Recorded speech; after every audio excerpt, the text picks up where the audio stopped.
Mga kaibigan, tuturuan ko kayo kung paano maglagay ng balag sa tanim na sitaw.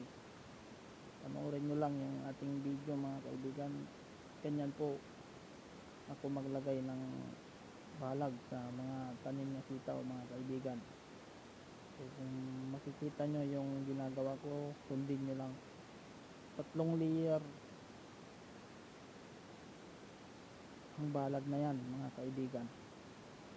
Paki-follow, subscribe sa aking YouTube channel mga kaibigan para sa mga susunod na video ay updated po kayo. Meron tayong mga tanim na sitaw, kalabasa at marami pang ibang gulay mga kaibigan. Kaya panoorin yung mabuti kung paano gumawa ng balag. Ganyan yung paggawa ng balag mga kaibigan. Ang ating ginamit dyan ay